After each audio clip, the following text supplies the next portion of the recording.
Good morning Year 10 and welcome to our virtual assembly. I hope you're all well, I hope your family is safe and that you're keeping yourself as entertained as you possibly can.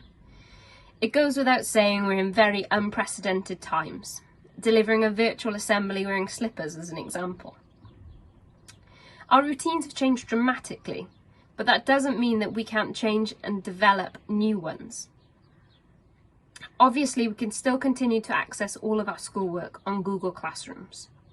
We can log in daily, and if you need any help with that, message myself or your teachers directly. But also it's important that you take time for yourself and for your families. You might want to watch a film together. You might want to read the book that's been on your bookshelf for the last year.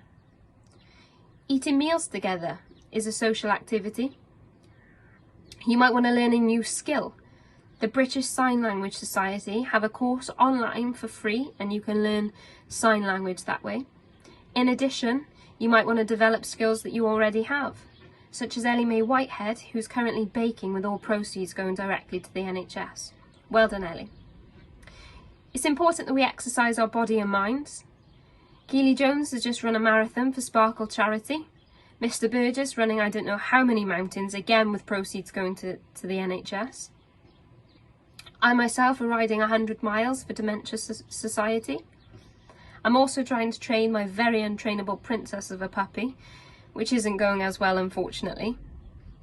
I'm sure some of you are developing your skills as gamers on PlayStation and Xbox, and I look forward to hearing about your sweaty goals on FIFA when we return. But sometimes change is too much, and we have bad days. And I feel like it's important to recognise sometimes that we have struggles that can become our strengths. With it being Mental Health Awareness Week, I feel obliged to remind you that it's okay to have a bad day. There are plenty of people out there who can help.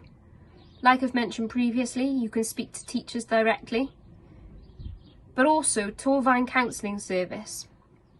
On Facebook, you can find them on Torvine Youth People Counselling Service and private message them, but also on their Instagram account and CCYP Counselling. Finally, I just want to leave a message and say thank you to you all.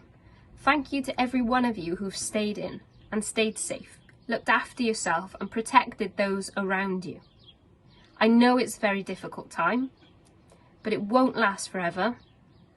And if we stay together and united, then we will stay safe.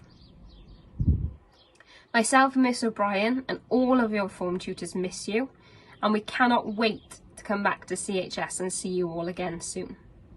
All the best. See you soon.